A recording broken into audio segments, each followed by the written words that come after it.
You go, hey everyone, hey, look, Nick, hi. Say hi. You wanna say hi? He's a good boy. He's so cute. Okay.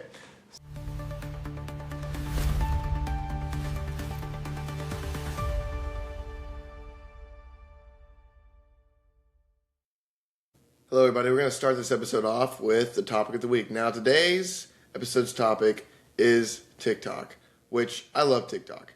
Mostly because I can watch movies on TikTok, not like a whole 90-minute movie, but I can watch a full movie in 45-second increments, just like scroll through the entire thing. Like the other day I was watching The Wolf of Wall Street, and was going far enough, I got to the I'm not leaving scene in the movie.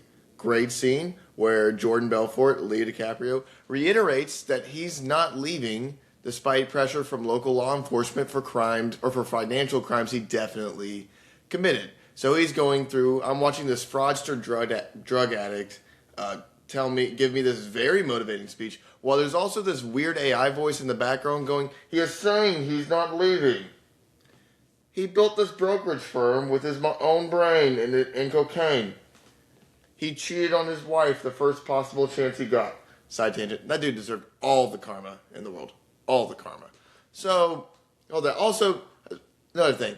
To all the people who create those pirated movie accounts, stop using that weird AI voice or that weird voice, whatever it is. We don't need it.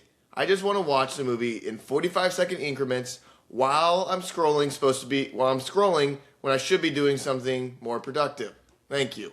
So, there's that. There's also random trends that pop up on TikTok and a lot of like AI slop trends. What I mean by AI slop, it's where people would create these weird AI videos.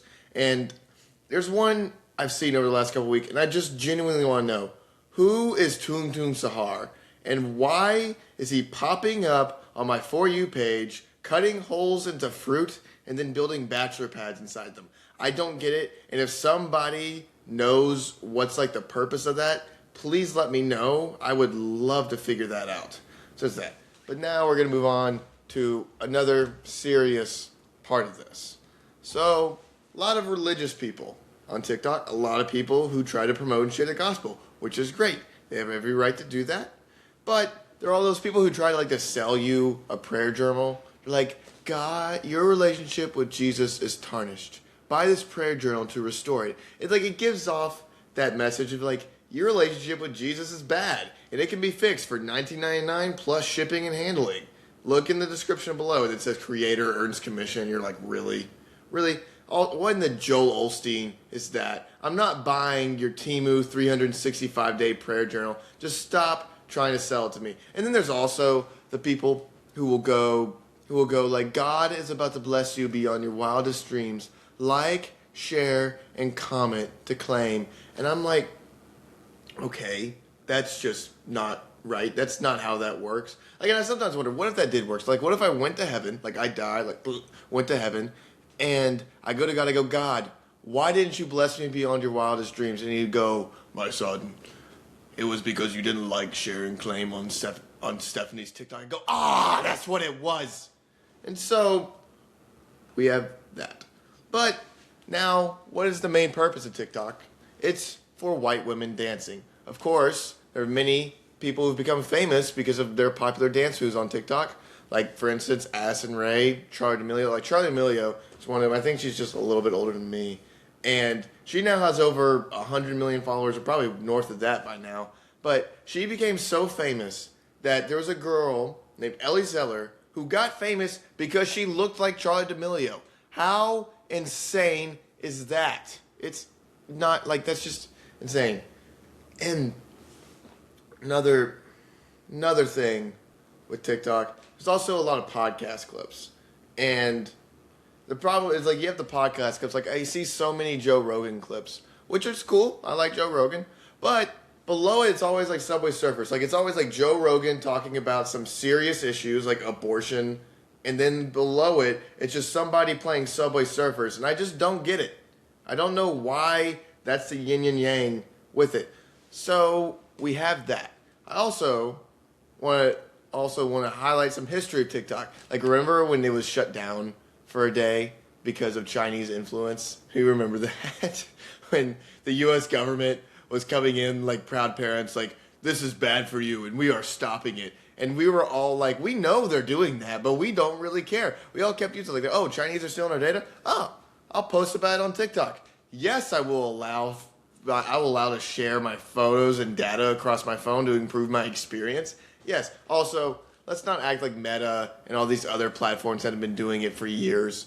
It's just that the Chinese were doing it and people were mad about it. So there's that. That is it for today's topic of the week. Thank you very much.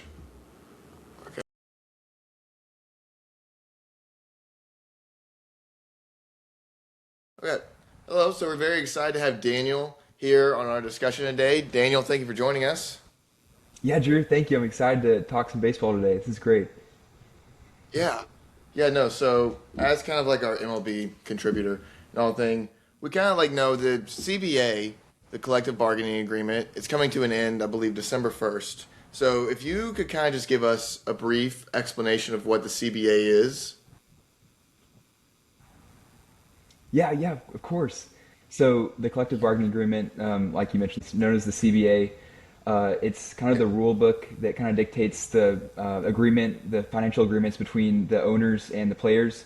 So you have the MLB, the owners that represents the owners. So they're represented by the commissioner, Rob Manfred, and the players are represented by the Major League Baseball Players Association.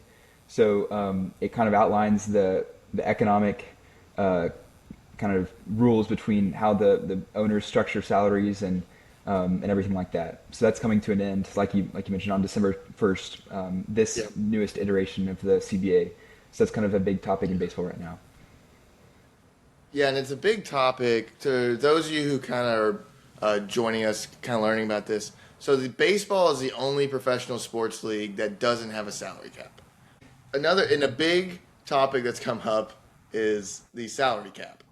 And so a lot of people want a salary cap in baseball because of spending from the Dodgers, and then also a lot of people want it because of the floor. Because if you have a salary cap, you have a floor, so it could force some of the cheaper Yes. owners, like the owner of the Athletics, to start spending a lot more money. So Dan, I kind of want to know: do you think the MLB should implement a salary cap?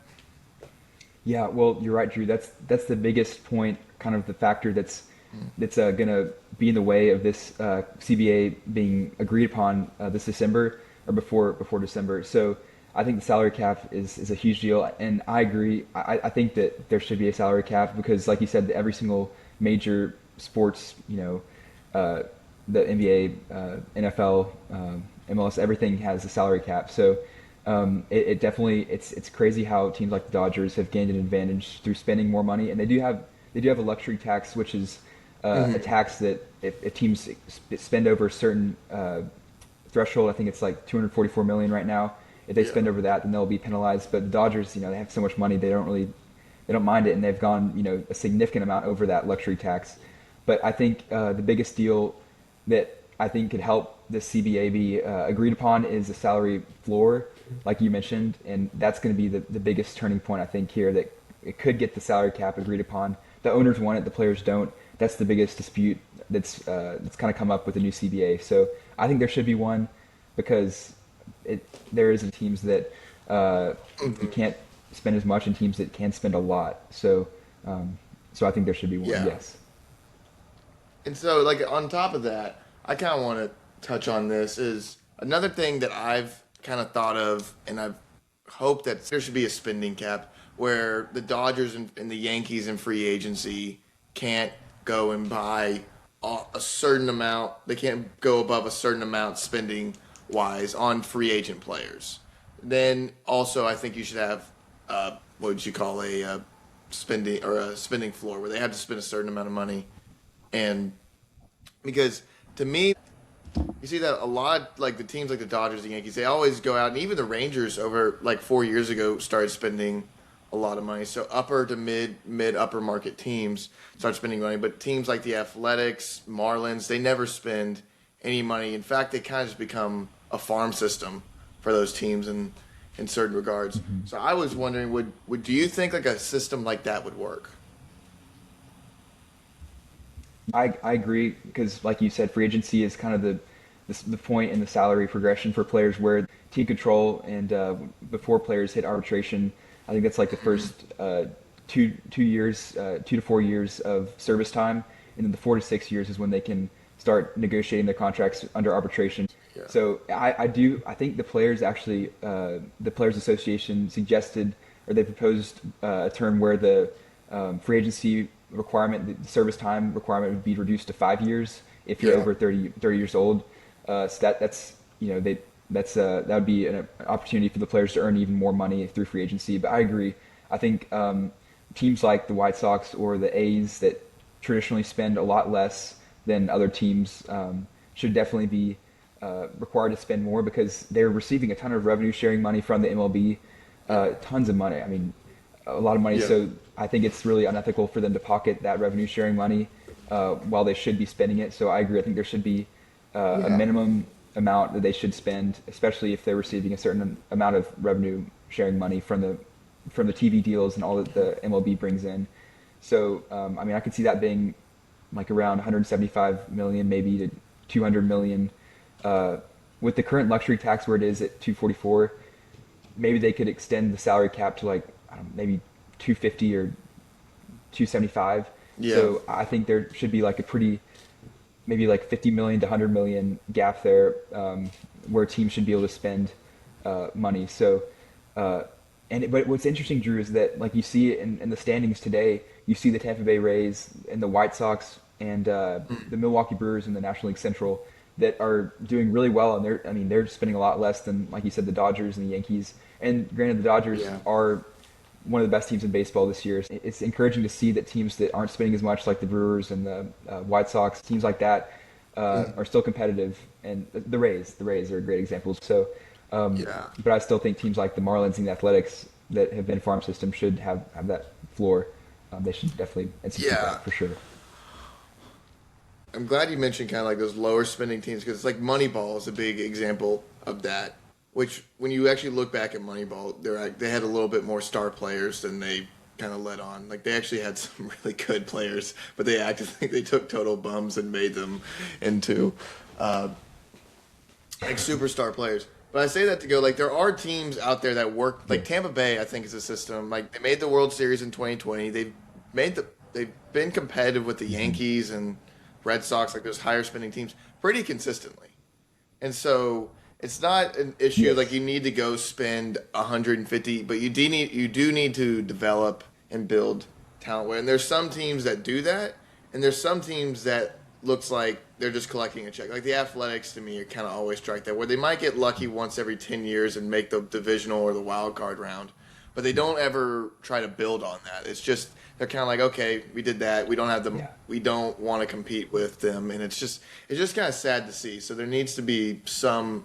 I hate to say the word regulation, but that seems to be kind of fitting in there. So, according to a lot of baseball insiders that you and I both follow, like Jeff Pass and others, it seems pretty almost like set in stone that there's going to be a lockout next year, or a lockout by December 1st. Do you see that lockout like carrying over into next season and possibly delaying 2027 baseball? You know, that's, like you mentioned, Drew, that's the biggest concern with this new CBA, the new deadline coming up on December 1st. And that really scares me. I mean, I know it scares a lot of people throughout baseball. If you remember, you probably remember, Drew, in 1994, they had to halt the season due to a player strike, and the World Series was canceled. And that significantly set baseball back for a couple of years there. And like you mentioned, Jeff Passan, I saw a video recently where he was talking about how, you know, the Sammy Sosa, Mark McGwire home run record race really put baseball back on the map. But if that hadn't happened, I mean, it set baseball back a couple of years. And I really believe with these new rule changes, it did. I completely agree. And, you know, these new rule changes like the pitch clock, shortening games, things like that have really kind of increased fan engagement across the sport. So I feel like baseball is really on the rise, just from my perspective. So for them to have a stoppage that could potentially, you know, halt the season, halt the start of the season, and take away maybe spring training, maybe some games, would be catastrophic to the sport. I think it would set baseball back a couple years, and it'd be hard for baseball to continue to compete with the NBA and NFL for viewership. I do think, though, that as probable as that might seem with the contentious nature of the salary cap, I think that the MLB Players Association and owners and the commissioner will be able to avoid that just because of how catastrophic it would be if they didn't. And I think agreeing on the salary floor, it seems to me that that's a pretty significant common ground for both the owners and the players, is that they're willing to both negotiate a salary floor, but salary ceiling, the cap, is the biggest area of contention. But I think that because they both know the players want to play and the owners, they want the players to play because they bring in more revenue that way. I think that because of how bad it would be if they didn't agree, that they definitely will reach an agreement. Yeah. And there may be a period of lockdown, but I think they'll reach an A agreement. lot of it, it's like the local deals. Like, well, we went to the Ranger game last night, and I was just saying, like, a lot of these local deals that really kind of kept these teams with strong revenues, they're not as prominent as they used to. Like, the Yankees and the Dodgers are, to me, are like the only like teams that have like a really stable local deal. And I think a large part of that, I'll touch on this, is Shohei Ohtani, and who has grown the game. He's just been a like big figure for baseball over the last 10 years. And his deal with the Dodgers has made the Dodgers so much wealthier because of international revenue they get from Japan.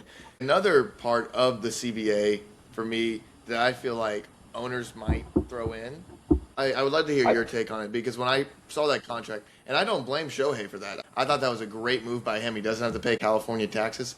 Great move. But when you look at all those, like teams that now, like, oh, they're only paying Shohei $2 million, and they can go get, who did they get in the trade deadline last week? What was that pitcher? Scooble, they got Tarek Scooble, Or the, big pickup, and Scooble, Chris yeah. Bubich, I think they also got him. It's like, Yeah. yeah. And so they have all that room to do that. So Yeah, I was I mean, wondering, that do was you a big think pickup for they them. should add a resolution in the new CBA to get that?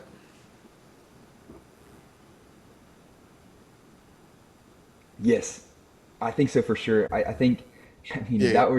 that Shohei Ohtani's contract really shocked the baseball world, and I mean, for a lot of people, that's just a ton of money to pay one player. And the fact that the Dodgers were able to, reduce the complications or the consequences of the salary luxury tax, I mean, it was a pretty smart move on their part. But Drew, I didn't think that was a very ethical move in terms of contract structuring. So I think they Yeah. should definitely institute something that would prohibit backloading and deferring that contract.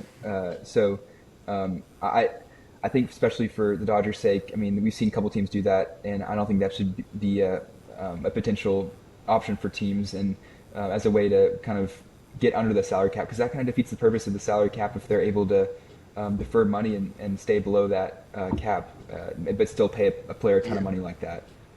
Yeah, and another thing I kind of wanted to bring up on it is that I would love for the MLB to go, like, have a hard firm. Like, you have to pay at least 75% of the salary up front. Like, if you want to backload a little bit because pay him one more, but like the fact that you were able to backload it and then you're going to pay him when the contract's not even, when he's not even on contract anymore, I was just like, it's just ridiculous that that's allowed.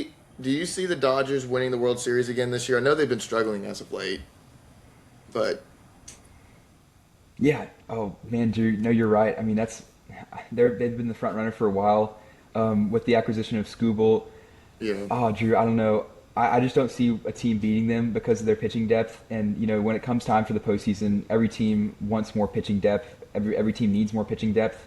And when you have, I mean, the starters that the Dodgers have, I mean, I think they have top 5 starters. Of course, Ohtani, Tarek Scooble now is in there. Tyler Glass now. They've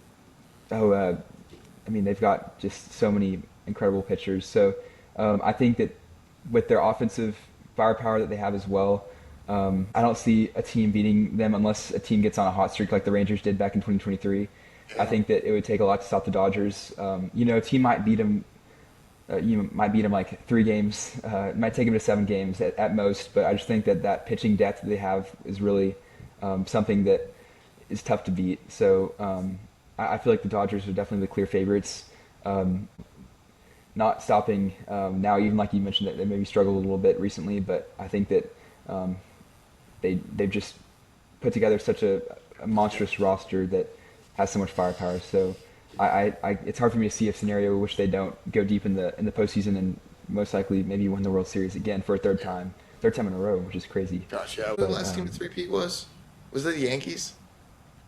it's probably the Yankees. Yeah, back Yeah, the Yankees. maybe Derek. 1998 to 2000, I think was it maybe. I think yeah, Derek Jeter. Yeah, at Yeah. the beginning of Gosh. Rivera and Jeter. Yeah, man, that was a dominant time. The Yankees have won so many times in a row, but Yeah. yeah, I think 1998 to 2000 was the last three-peat. That's crazy though. Just winning one World Series is impressive, but It's an insane run they're on right now. So that is it for today's discussion. Yeah. Daniel, we want to say thank you again for joining us. We hope you have a great rest of your week. thank you, Drew. I sure appreciate it. Sure, just want to talk about the lockout and hopefully, or potentially, hopefully not a lockout. I love it. Thank you for having me again this week. All right, yeah, well, thanks for joining us and picking up the call whenever we ask. So appreciate it. Have a good week.